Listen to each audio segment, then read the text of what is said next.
The oil lamps went out beneath the bathtub. No one noticed.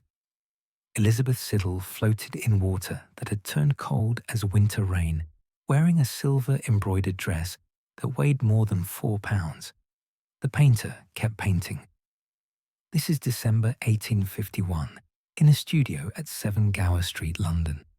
The room smells of linseed oil and damp wool. Outside, snow has begun to fall. Inside, a young woman lies submerged in a copper tub, while a 22-year-old painter named John Everett Millais transfers her image onto canvas, completely absorbed in capturing the exact way fabric clings to skin underwater, the precise angle of a hand suspended in liquid. He does not notice that Elizabeth has started to shiver. According to conservation records at Tate Britain, where the painting now resides, Millais purchased 2 pieces of canvas from the art materials dealer Charles Robertson on June 7, 1851, for 15 shillings. This type of double canvas, one layer protecting the other, was standard practice for ambitious work. Letters preserved in the Tate archives reveal that Millais had been painting the landscape portion of this work since July of that year, spending up to 11 hours a day, 6 days a week, along the banks of the Hogsmill River in Surrey. Art historian Melissa Buren at the Fine Arts Museums of San Francisco documented that Millais applied his paint in thin glazes over a wet, white ground, a technique designed to preserve what the Pre-Raphaelites called jewel-like transparency. Every detail mattered, every leaf, every reflection. This is not fiction. This is what this painting still reveals. But here is what the painting cannot show you. The cost of making beauty so precise that it feels like truth. The gap between the image that floats in galleries today, serene and eternal, and the shivering girl in the bathtub, whose father would soon threaten legal action to pay her medical bills. This painting asks a question that still haunts every conservator who examines its surface, every viewer who stands before Ophelia's pale face. How much suffering is woven into the things we find most beautiful? And if we knew the answer, would we still want to look? If you are listening to this sometime late, past the hour when most voices fall away, you have chosen well. There is something about the small hours that makes us ready to sit with uncomfortable truths about the art we love. Drop a comment below and tell me what brought you here tonight. What painting or artist keeps you awake? And if you find something in this story that speaks to you, consider subscribing. There are more nights like this one waiting, more paintings that hold secrets in their surfaces, more moments when the pursuit of beauty revealed something darker about the world that made it. Now, let us step closer. You are standing in front of the canvas at Tate Britain. It measures 76 by 112 centimeters. The painting shows a young woman floating in a stream, her body just beginning to sink. Her hands are open, palms up. Her mouth is slightly parted, as if she has just finished singing. Around her, the water is thick with plants, roses, poppies, violets, willow branches, every flower chosen for its symbolic weight, every leaf painted with such precision that botanists can identify the species. The woman is Ophelia, from Shakespeare's Hamlet, the moment before she drowns, but the woman is also Elizabeth Siddal. And the stream is also a bathtub, and the flowers are also a young painter's desperate attempt to prove that his new way of seeing could transform British art forever. This is 1851, 3 years after 7 young men gathered in a house on Gower Street and decided they were going to change everything. Britain in the late 1840s was a nation transformed by industry and uncertainty. Factories remade the skyline, railways cut through countryside. The same year the Pre-Raphaelite Brotherhood formed, Karl Marx published the Communist Manifesto in London, and revolutions erupted across Europe. The Royal Academy of Arts stood as the guardian of proper painting, promoting an idealized approach descended from the Italian masters, particularly Raphael. Students were taught to paint noble subjects in classical poses, to smooth away the irregularities of nature in favor of harmonious composition, to use muted tones and brown varnish that gave paintings a unified, museum-worthy glow. William Holman Hunt, John Everett Millais, and Dante Gabriel Rossetti were students at the Royal Academy. Hunt was 21. Rossetti was 20. Millais, the youngest, was only 19. They met at the Academy, shared lodgings, and discovered they shared something else, a deep frustration with what they were being taught. They believed the Academy had it backwards, that true art was not about idealization, but about fierce attention to what is actually there. They looked at medieval and early Renaissance paintings, works made before Raphael codified the rules, and saw something the Academy had lost: intensity, specificity, a quality of light that felt urgent and alive. In September 1848, they gathered at Millais' parents' house at 83 Gower Street and formed what they called the Pre-Raphaelite Brotherhood. 4 more men joined them. They made lists of artistic heroes. They published a magazine called The Germ. They developed a technique of painting in thin layers of pure pigment over a wet white ground, rejecting the heavy bitumen that earlier British painters used, which produced muddy, unstable darkness. The Pre-Raphaelites wanted jewel-like clarity. They wanted colors that would sing. They wanted paintings that would force viewers to pay attention to every inch of the canvas, not just the central figure. They signed their work with the mysterious initials PRRB, and they believed, with the certainty of young men who have not yet been beaten down by the world, that they were starting a revolution. By 1851, the revolution was underway.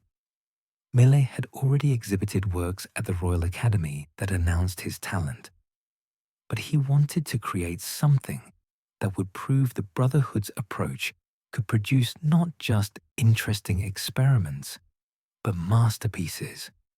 He chose Ophelia, a subject from Shakespeare, the sort of literary reference the Academy would respect, but treated in a way that would challenge everything the Academy stood for. He would paint Ophelia's death, a scene that exists only in description, never shown on stage. Queen Gertrude's speech in Act 4, Scene 7. Ophelia, mad with grief after Hamlet killed her father, climbs a willow tree to hang garlands. A branch breaks. She falls into the stream, her clothes spread wide like a mermaid's tail, holding her up briefly while she sings fragments of old songs, oblivious to her danger. Then her garments pull her down. Millais decided to paint this scene with absolute fidelity to nature. Not an imagined landscape, not a studio backdrop. Real plants, real water, real light. In July 1851, Millais travelled to Ewell in Surrey and found his location along the Hogsmill River at a spot called 6 Acre Meadow. The site was chosen carefully. The water was shallow enough to see the bottom. The banks were thick with the kinds of plants Shakespeare described. Willows overhung the stream. Millais set up his easel and began to paint. According to letters preserved by the Victoria and Albert Museum, Millais quickly discovered that painting outdoors with pre-Raphaelite precision was not the romantic endeavor it sounded like. He wrote to a patron, Mrs. Thomas Combe, describing his martyrdom.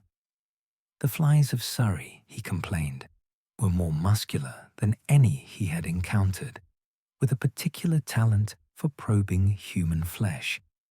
He was threatened with legal action for trespassing in a field and destroying hay. The wind threatened to blow him into the water. This was not painting as the Academy taught it, in a comfortable studio with a model posing on a platform. This was painting as physical endurance. By November, the weather turned harsh.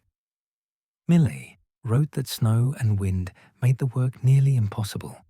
He had a hut built around his easel, made of 4 hurdles covered with straw, like a sentry box.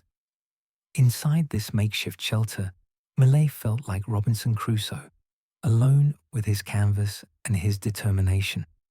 His friend William Holman Hunt was so impressed he built an identical hut for his own outdoor work nearby.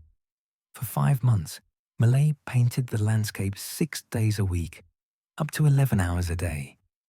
He painted every leaf of the willow, every strand of water crowfoot, the roses Ophelia would wear near her face, the field rose on the bank, the poppies that symbolized death, the forget-me-nots floating in the current, the violets that could mean faithfulness, chastity, or the death of the young, the pansies for love in vain, the willow, nettle, and daisy for forsaken love, pain, and innocence.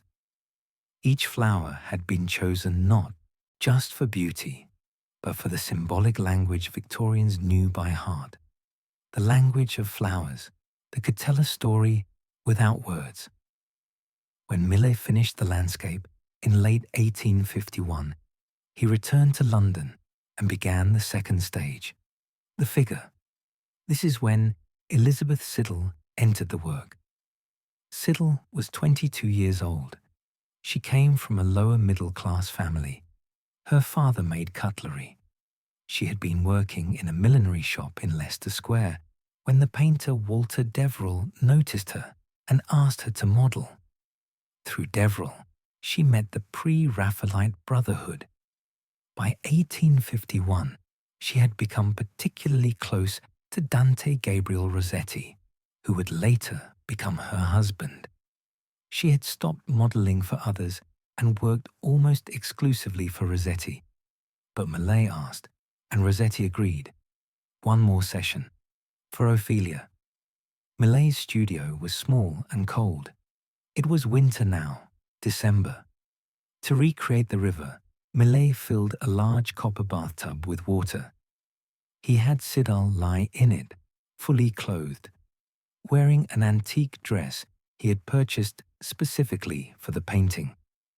According to the Tate's documentation, he paid £4 for this dress, old and dirty as it was, because it was embroidered with silver flowers that would catch light underwater in exactly the way he needed. The dress was heavy. When it got wet, it became heavier. Millais placed oil lamps beneath the tub to keep the water warm. He positioned Siddal carefully, hands open, palms up, head tilted back, mouth slightly parted, hair loose and spreading, the pose of submission, of someone who has stopped fighting. Then Millais began to paint, and as he painted, absorbed completely in the work, in capturing the exact translucence of skin underwater, the precise way fabric clings and floats, the play of light on wet hair, the oil lamps burned down. The flames guttered, went out, the water turned cold. Siddal, professional that she was, did not complain. She held the pose. She understood what was at stake. She was not just a body in a tub. She was becoming part of something that might matter, something that might last.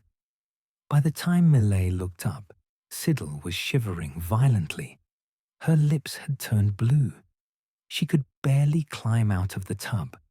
Within days, she developed a severe cold that turned into pneumonia.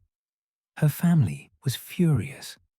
Her father sent Millais a letter demanding £50 for medical expenses. Millais paid, but the damage was done.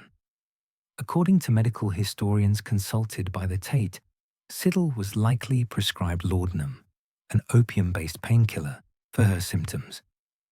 This was standard treatment in 1851 for respiratory illness and pain. It was also highly addictive. Siddal would struggle with laudanum addiction for the rest of her life. In 1862, 11 years after she modelled for Ophelia, she would die of an overdose. Whether it was accidental or intentional, no one could say for certain. But that is years away. Right now, in January 1852, the painting is nearly finished. Millais makes final adjustments. He has painted out a water vole that he originally included. After showing the work to friends who could not identify what it was and guessed progressively more embarrassing animals, better to leave it out. The painting does not need it. The painting is already everything Millais hoped it would be: dense with detail, shocking in its specificity. Every element rendered with such care that looking at it requires the viewer to slow down, to pay attention, to see. On March 2nd, 1852, Millais wrote to Thomas Combe that he had purchased a really splendid lady's ancient dress, all flowered over in silver embroidery, which he painted for Ophelia. This letter, preserved at the Ashmolean Museum, shows how much even small details mattered to him. The dress cost £4, a significant expense, but it was worth it for the way the silver caught light. In May 1852, Ophelia was exhibited at the Royal Academy. The critical response was mixed. Some reviewers praised Millais's technical skill and daring. The critic for the Illustrated London News wrote that Millais had produced one of the most imaginative and powerful pictures in the exhibition, startling in its originality. But others found the work disturbing. The realism was too stark. The detail was excessive. Why paint every leaf when the viewer should be focused on the tragic heroine? Why make a death scene look so much like a real place where real things grow and decay? The painting did not sell immediately, but on December 10th, 1851, before it was even exhibited, the art dealer Henry Farrer purchased it from Millais for 300 guineas. According to auction records, this was approximately equivalent to £40,000 in current value. Farrer sold it to B.G. Windus, an avid collector of Pre-Raphaelite art. Windus sold it in 1862 for 748 guineas. The painting changed hands several times. In 1892, Sir Henry Tate bought it and 2 years later presented it to the nation as part of the founding collection of what would become Tate Britain. Today, experts value it at over £30 million. But the painting's value cannot be measured only in money. What Millais created was an image that would shape how generations visualize this moment from Shakespeare. Ophelia floating in water, surrounded by flowers, serene in her drowning. This became the definitive image. This is what people see in their minds when they read Hamlet. A girl in an embroidered dress, a stream thick with symbolism, a death that looks almost peaceful. Yet what the painting does not show is the system that made it possible, the infrastructure of the Victorian art world that supported young painters like Millais while depending on the labour of models like Siddal, who had no safety net, no protection, no recourse, when a painter became so absorbed in his work that he let the water turn cold. Models in the 1850s occupied a complicated position. They were essential to the art being made, but they were not considered artists themselves. even when, like Siddal, they had artistic ambitions. Modelling paid better than working in a millinery shop, but it was precarious work. Models had to maintain their appearance. They had to be available when painters needed them.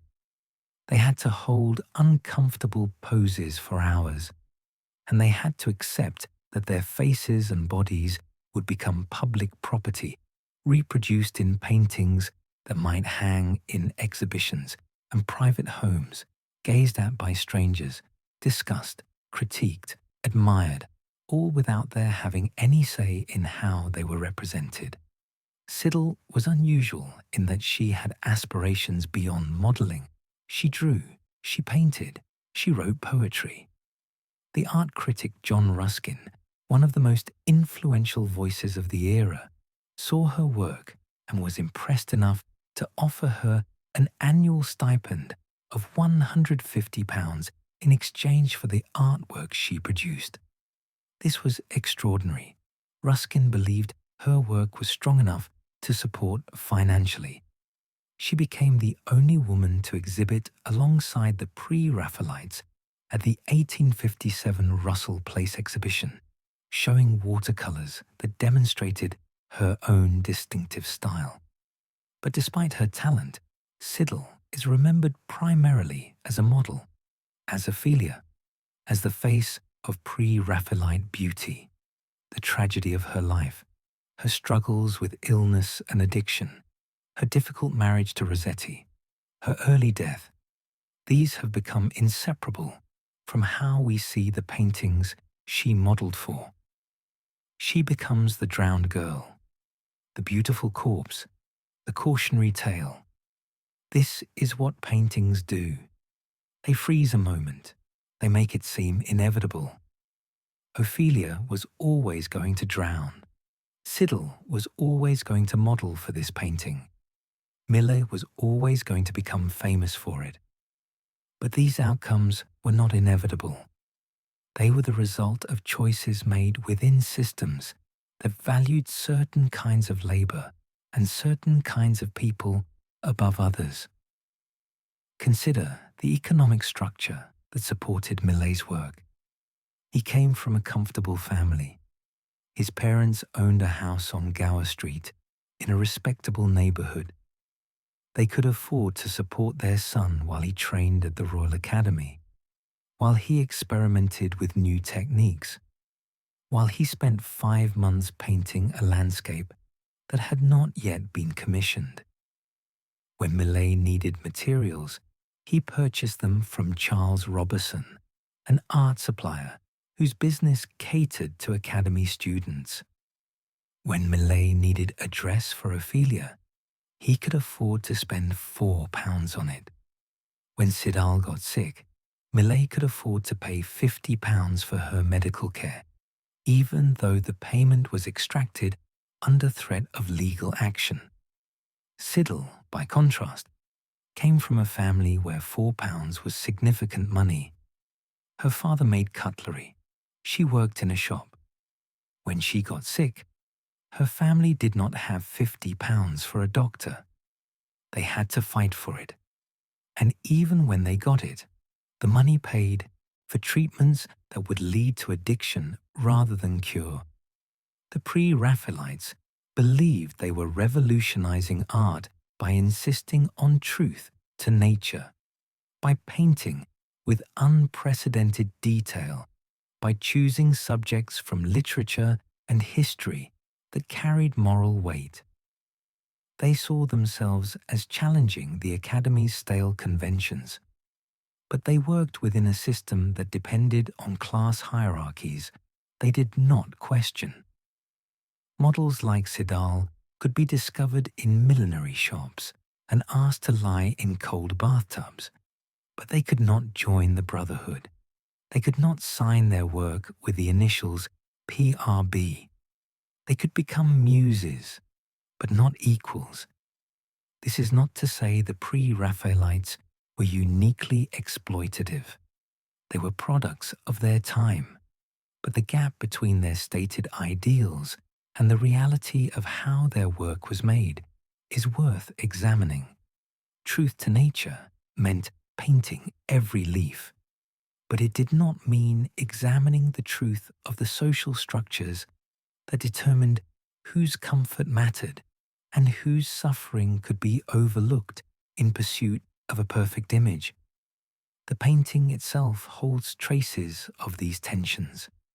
Look closely at Ophelia's face. She is not quite conscious, not quite unconscious. Her eyes are half closed.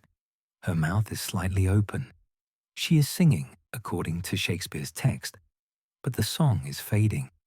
She is incapable of her own distress. This phrase from the play haunts the image. Incapable of her own distress.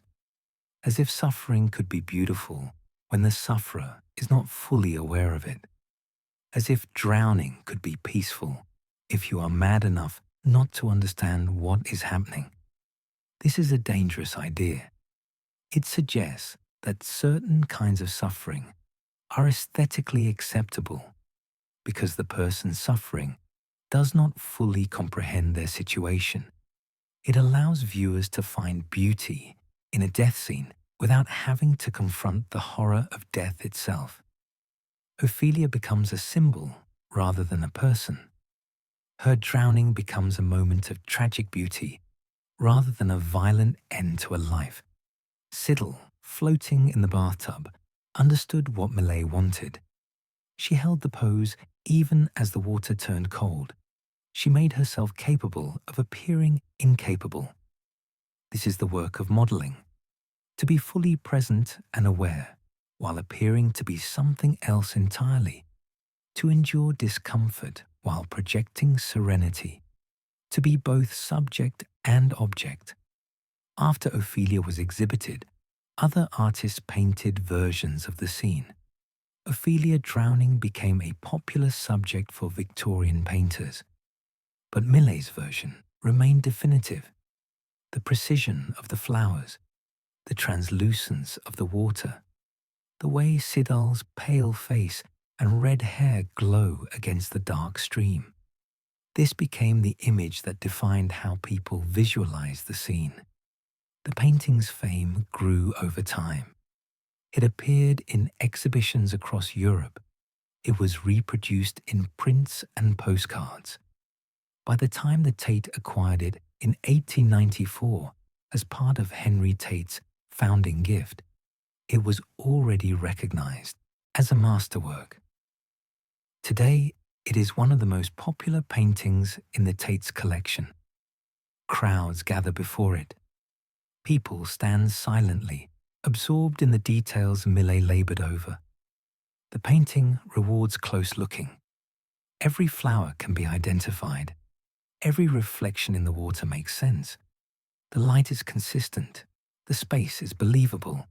You could almost step into that stream, but you cannot step into 1851. You cannot change the fact that Siddal lay in cold water until she got sick. You cannot undo the addiction that started with that illness. You cannot revise the systems that made her labor cheap and Millais' time valuable. You cannot give Siddal the recognition as an artist that she deserved while she was alive. What you can do is look at the painting with awareness of what it cost to make. You can acknowledge that beauty is not neutral, that every image carries within it the circumstances of its creation, that when we find something beautiful, we have a responsibility to ask what made that beauty possible and who paid the price for it. Conservation work at the Tate has revealed layers of Millais' process. The wet white ground he painted over, the thin glazes of pigment applied one over another, the places where he adjusted his composition, painting out the water vole, refining the position of a hand, adjusting the fall of fabric. The painting is stable now. The colors remain remarkably bright after more than 170 years. The Pre-Raphaelite technique worked. The paint has not darkened. The details remain sharp. The painting looks almost as vivid as it did in 1852. But some things have been lost. We do not have Siddal's diary from this period. We do not know exactly what she thought about modelling for Ophelia, whether she saw it as an opportunity or an ordeal, whether she resented Millais for letting the lamps go out, or understood it as an accident that could happen to anyone absorbed in their work. We have her father's letter demanding payment. We have medical records indicating she was treated for respiratory illness. We have later accounts of her addiction, but we do not have her voice describing this moment. This is the way history often works. We have abundant documentation about the painting, Millais' letters, the Tate's conservation reports, exhibition records, sales receipts, reviews. But the model who made the painting possible remains partially obscured. We see her face clearly in the painting, but we struggle to see her life clearly in the archives. What we do know is that Siddal continued to work as an artist after modelling for Ophelia. She produced over 100 drawings, watercolours, and a single oil painting between 1852 and 1861. Her work was influenced by the Pre-Raphaelites, but had its own character, less polished, more expressive. She drew figures with elongated limbs and strong outlines, compositions that felt medieval, but were unmistakably her own. She wrote poetry, dark and spare, about loss and longing. She studied at the Sheffield School of Art in 1857. She married Rossetti in 1860. After a long engagement marked by his reluctance to commit, his concern about introducing her to his upper-class family, the marriage was difficult. She had a stillborn child. Her health declined. She took laudanum for pain and perhaps for sorrow. On February 11th, 1862, Rossetti went out for the evening. When he returned, Siddal was unconscious. An empty bottle of laudanum was beside the bed. She died that night. She was 32 years old. Whether her death was accidental or intentional remains uncertain. What is certain is that a life that had shown such promise was over. After her death, Rossetti was devastated. In a dramatic gesture, he placed the only complete manuscript of his poems in her coffin before she was buried. 7 years later, seeking to publish the poems, he had her grave exhumed and the manuscript retrieved. This act caused scandal and cemented Siddal's transformation into a tragic figure, a beautiful ghost haunting pre-Raphaelite history. Ophelia outlasted everyone who made it. Millais went on to become one of the most successful painters in Victorian Britain. He was eventually elected president of the Royal Academy, the same institution he had once rebelled against. He painted portraits of society figures. He produced work that was technically brilliant, but less revolutionary than his early pre-Raphaelite paintings. He was wealthy and respected when he died in 1896. Rossetti struggled with addiction himself in his later years. He became reclusive. His late work became more symbolic, more dreamlike, less grounded in the precise observation that had characterized early pre-Raphaelite work. He died in 1882, still haunted by Siddal's death. The painting hangs in Tate Britain.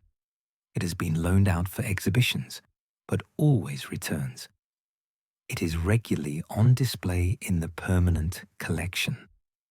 People come from around the world to see it. They take photographs, though the flash is not allowed. They read the wall text explaining the pre-Raphaelite technique. They admire the flowers. They wonder at the detail. Some of them know the story of Elizabeth Siddal. Some do not. The painting does not require that knowledge to be effective. You can look at Ophelia and find it beautiful, without knowing anything about the model who posed for it. Beauty can be appreciated on its own terms. That is part of what makes it powerful. But the painting becomes richer and more complex when you do know the story. When you understand that the serene drowning you are looking at required a real woman to lie in real water that turned cold. When you know that the dress that looks so weightless was heavy enough to pull the model down if the water had been deeper. When you recognize that the face floating in the stream belonged to someone with ambitions and struggles and a short, hard life. Then the painting stops being only about Ophelia. It becomes about Siddal too. It becomes about what it costs to make art that will last for centuries, about who gets to be remembered as an artist and who gets remembered as a model, about systems that value some kinds of labor while rendering other kinds invisible. The Pre-Raphaelites wanted to paint truth, and they did, in ways they perhaps did not fully intend. Ophelia is true to nature in its precise depiction of plants and water, but it is also true to its moment in its revelation of who had power and who did not, who could afford to spend 5 months painting a landscape without financial pressure, who had to lie in cold water and hope the painter would notice before hypothermia set in. This is not an argument that the painting should be removed from view, or that we should stop finding it beautiful. Beauty is real. The skill Millais demonstrated is real. The painting succeeds in what it set out to do. It visualizes a literary moment with unprecedented specificity. It demonstrates that the Pre-Raphaelite technique of painting over a wet white ground could produce jewel-like color that would last. It proves that intense attention to detail could create a new kind of visual experience. But we can hold two truths at once. The painting is beautiful. The painting's beauty came at a cost. Acknowledging the cost does not diminish the beauty. It deepens our understanding of it. It makes us see the painting not as a timeless masterpiece that simply exists, but as a thing made by people in particular circumstances, shaped by the possibilities and constraints of their moment. When you stand before Ophelia now, you can see all of this. You can see the flowers Millais painted along the Hogsmill River through summer and autumn and into winter. You can see the dress he bought for £4. You can see Siddal's face, the face that Rossetti loved and painted over and over, the face that would become synonymous with Pre-Raphaelite beauty. You can see Shakespeare's Ophelia, mad with grief, singing as she drowns. And you can see, if you choose to look, the young woman in the bathtub whose suffering made this possible. The painting does not tell you what to think about any of this. It simply exists, dense with detail, holding all these layers at once: the literary reference, the technical innovation, the individual faces and hands, the social structures, the story of art history, and the story of a life that ended too soon. This is what great paintings do. They hold more than one thing. They remain complex. They do not resolve into simple messages. Ophelia is a painting about death, about beauty, about nature, about literature, about technique, about a revolution in how to see and paint. And it is also about a cold bathtub in December, and oil lamps that went out while a painter painted and a model held her pose until she could not hold it anymore. The painting survives. The techniques used to create it survive in conservation records. The story survives in letters and ledgers and medical bills and auction receipts. but some things do not survive. The sound Siddal made when she finally climbed out of the tub, shivering, the exact words her father used in his letter to Millais. The feel of the embroidered dress when it was new, before Millais bought it second-hand. The poems Siddal wrote that were never published, the paintings she might have made if she had lived longer. These absences are part of the painting too. What we cannot recover is as important as what we can. The gaps in the archive tell us something about whose experiences were deemed worth preserving and whose were allowed to fade. Millais' letters were saved. Siddal's were not. The painting was valued and protected. Her life was not. And still the painting endures, bright and detailed and strange. Still people stand before it and marvel at the flowers, at the way light moves through water, at the pale face tilted back as if ready to slip beneath the surface. Still, Ophelia drowns, over and over, beautiful in her ending, incapable of her own distress. Still, Elizabeth Siddal floats there, frozen in the moment before everything went cold, preserved in pigment and glaze, looking up toward a light that might be the sky, or might be a studio ceiling, or might be nothing but the way oil paint can catch and hold attention across more than a century and a half. Think about this the next time you see a painting you love.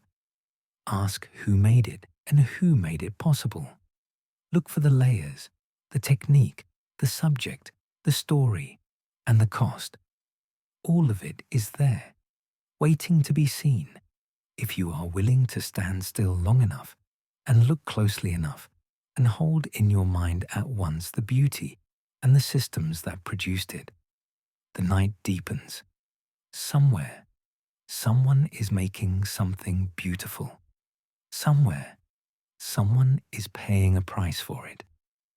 The painting hangs in the museum, quiet as water, holding its secrets, waiting for the next viewer to come close and wonder at what they see and what they cannot see, at what endures and what is lost, at the moment when art becomes both more and less than the lives that made it.